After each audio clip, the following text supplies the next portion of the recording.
So this is the kind of video you don't get very much on YouTube, and it's the kind of feedback you don't get very much in real life, not in academia, not in any kind of theater I can imagine. It is regrettable that in 2018 it is genuinely necessary for me to mention that I am ethnically Jewish. I'm not a member of the Jewish faith. I'm an atheist. I did grow up knowing one Holocaust survivor.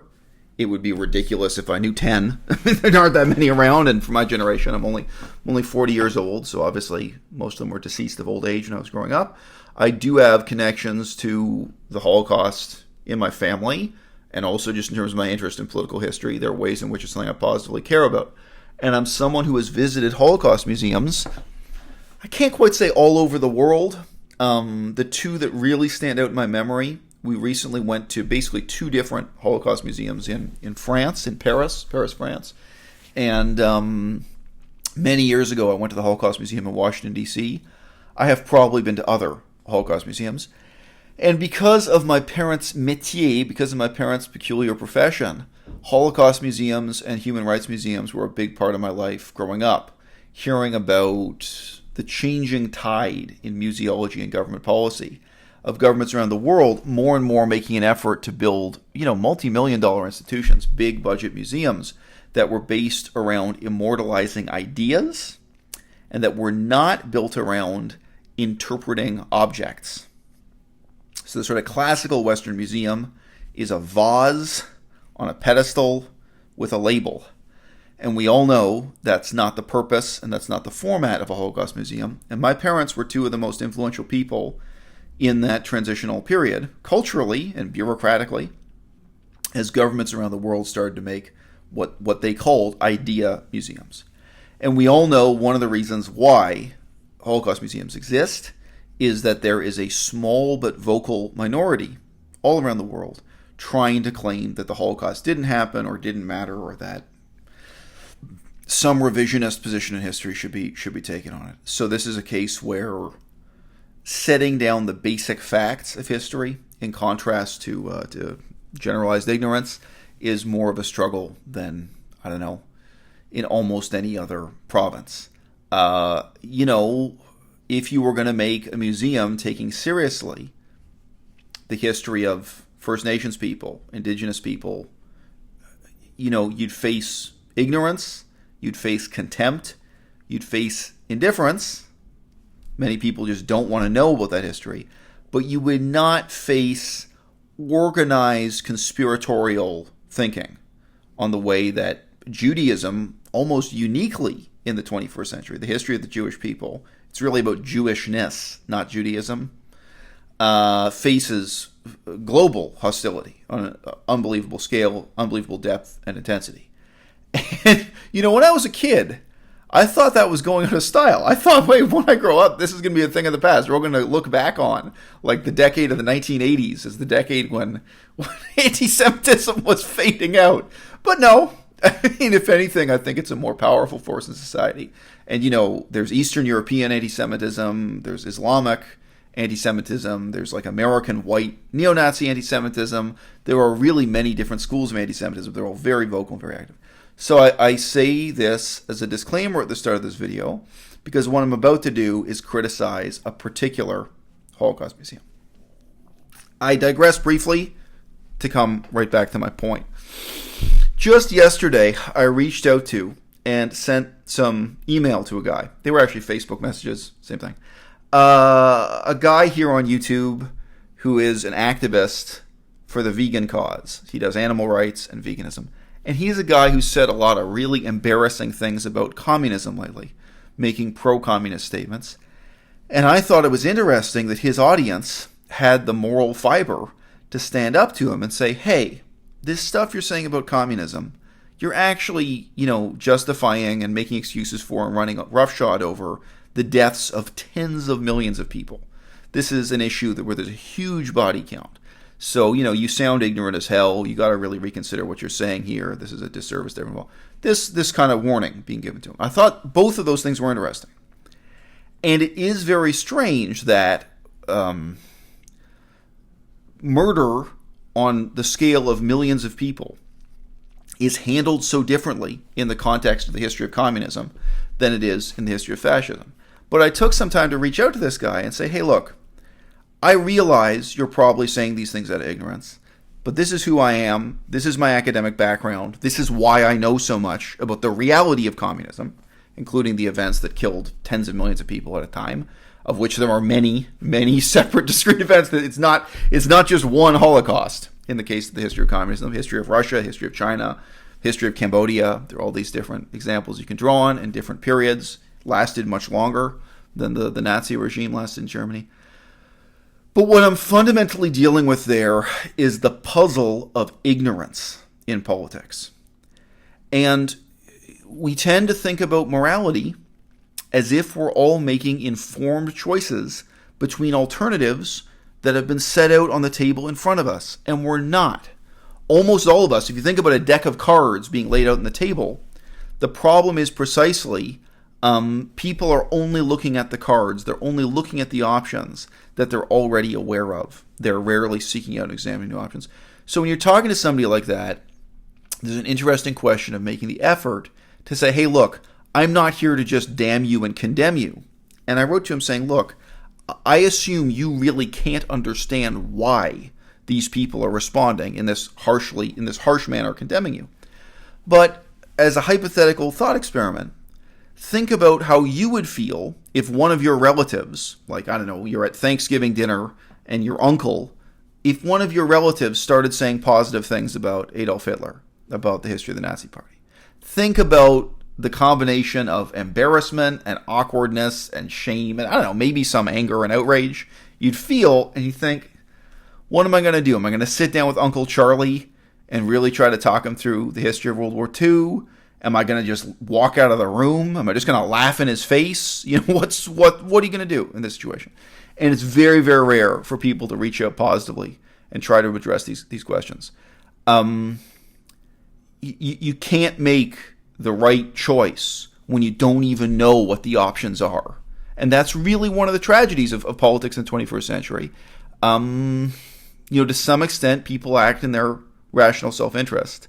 But to a much greater extent, they act out of a real ignorance of both historical context and of the alternatives that are presently available to them. And frankly, that's why I think this question of how the Holocaust is interpreted and memorialized and taught to the next generation, that's why I think it's so important. And I've known people. I was recently talking to a guy who's, basically Palestinian, grew up connected to Palestine, and obviously he grew up with a version of the history of Israel and Palestine remarkably different from, the version of history as I know it. And we actually had a pretty productive conversation where I was telling him some facts. They really were neutral, objective facts, and he could Google them and see, oh, wow, here's this other side of the history and story I didn't know at all. That kind of dialogue, you might think in the 21st century the internet was going to foster that there's going to be a blossoming of this kind of challenging of preconceptions as never before. But as we all know, the effect of the internet tends instead to retrench people into a narrow chorus of conformist opinion that just affirms their sense of self-righteousness. So that is why it is so important for Holocaust museums to tell the truth. And it's not just Holocaust museums. When was the last time you saw a museum dealing with the reality of the history of the British Empire? The Queen of England got rich dealing dope. Literally. The British Empire was a heroin empire. They stopped making money out of slavery. They said, how are we going to make money? It's going to be dealing dope. And they became the world's greatest opium dealing ring. Opium and heroin are the same drug, in case you didn't know. They're two different forms of the same drug made out of the same poppy. It is true it was called opium back then and not heroin, but I digress. Who is going to deal with that history? It's so easy to use this worn-out cliche, learning the lessons of history. What does it really mean? Well, I'll tell you what it means. If you're making a Holocaust museum in the city of Detroit, you have to tell the aspect of the history of the Holocaust that is linked to Detroit. And that takes courage. It takes courage to be a curator in a city where the main street is named after Henry Ford, where the biggest museum, the biggest institutions, the biggest skyscrapers are all named after Henry Ford, where the Ford Corporation, hospitals have Ford's name on them, where memorials and statues to the greatness of Henry Ford are everywhere. It takes courage to stand up against that cultural expectation and say, guess what? Henry Ford wasn't just a fascist with a lowercase f. Henry Ford was directly linked to Adolf Hitler. Henry Ford was a powerful part of the production of the uniquely Nazi form of anti-Semitism. Henry Ford invented the form of conspiracy thinking, the form of modern anti-Semitism that still exists with us to this day, and that was a crucial part of the development of Nazi ideology. Guess what? Henry Ford literally had a picture of Adolf Hitler on his desk, in his office, displayed with admiration, and simultaneously in Nazi Germany, Adolf Hitler had a photograph of Henry Ford. The admiration was mutual. I just fact-checked this. I saw several sources claiming that in both cases it was a portrait on their desk, on the table, but the actual photographic evidence I've seen was actually that Hitler had a picture of Henry Ford on his wall of his office. You know, like a poster-sized picture of him in a frame on the wall. Maybe both. Maybe Hitler had more than one office. Just mentioning this kind of detail I don't know about. Henry Ford, I've addressed this on this channel before, published vitriolic, insane, anti-Semitic conspiracy theories that changed the course of world history. All right? He really did innovate and say things that had not been said before, and that came from the position of someone who was at that time the most admired industrialist and technological innovator in the world. Henry Ford at that time was much more respected than today, the leader of Microsoft Corporation or Apple Corporation. At that time, he was one of the titans of industry, and he was seen as having changed the world for the better, especially in Germany. Germany, with its tradition of industrial engineers, and it's not just something academic. Germany, a country that in that time was really committed to the notion of science, technology, and heavy industry, transforming them, pulling them out of the bucolic past into a modern future, and so on. Henry Ford, just as a man, was a powerful symbol in Germany. And the impact of him creating his own newspaper and publishing his own dedicated books, inventing and propounding anti-Semitic theories, was a huge... Henry Ford was both a proto-Nazi, in that he was part of the generation of and definition of what Nazi ideology was and became. And then, once Nazism, once fascism became a mature ideology in Germany, he flew to Germany and received a medal from Adolf Hitler. Never forget that. They met person in person. And why did Adolf Hitler give Henry Ford a medal? Not for being a great industrialist, not for his innovations in science and technology. He was given a medal for his contributions to anti-Semitism, for the development of anti-Semitism. Okay? So that is the crucial chapter of the history of the Holocaust that happened in Detroit, Michigan. If you go to a Holocaust museum in Paris, they probably won't mention it. If you go to a Holocaust museum in Israel, they may or may not mention it. It's not something that happened in Israel. Even if you go to the Holocaust Museum in Washington, D.C. or Los Angeles, it may get a very brief mention. May not, but guess what? If you're in Detroit, if you're creating a Holocaust Museum in Detroit for the people of Detroit, for the future of Detroit, about the history of Detroit, don't you fucking pretend that the most important thing about Detroit was that they used to manufacture tanks there to fight in World War II. That's ridiculous. The man who is still celebrated on every street corner of your city as a local hero was a villain.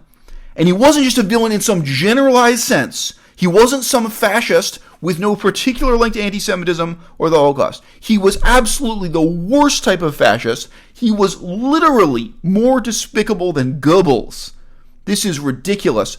And where's the reckoning of history, even in 2018? Well, I could read it to you. I photographed the only mention of Henry Ford and his connections to Nazism in the whole museum because I was looking for it. I went through your Holocaust Museum in Detroit. And, here's the wording. After the war, Henry Ford allowed the Protocols of the Elders of Zion to be reprinted in his newspaper, the Dearborn Independent. His name also appeared on a book, The International Jew, containing many similar ideas to those in the Protocols. He was sued for libel in 1927 and apologized, recalling copies of the newspaper. He never allowed his name to be used in anti-Semitic activity again. If that is not a whitewash, I don't know what is. When your version of the history of Henry Ford and his connections to Nazism and anti-Semitism looks like a whitewash compared to Wikipedia, it calls into question the most basic premise of why a Holocaust museum should exist at all. If you can't do better than Wikipedia, if you can't speak truth to power, why does your museum exist at all? Because it doesn't exist for the reasons why traditional museums exist. It doesn't exist because you have a vase that you want to display with a label or a collection of paintings. It's not an object-oriented, object-driven museum. The reason why it exists is to reach out to people and educate people and make them aware of the cards laid out on their table by history. Make them aware of the legacy of the last 100 years, 500 years, whatever it's going to be, and what the options are and the decisions are now that they're making and how those really connect with the history. The banality of evil is that people today still make excuses and justifications for mass murder under communism. And some of them know what they're doing. Some of them do it consciously and intentionally. But the vast majority of them do it out of sheer ignorance. And that is the banality of evil. And what you're trying to counter here is not really the conscious and intentional evil of the tiny minority of people who are really making excuses for Adolf Hitler, who are really making excuses for Henry Ford.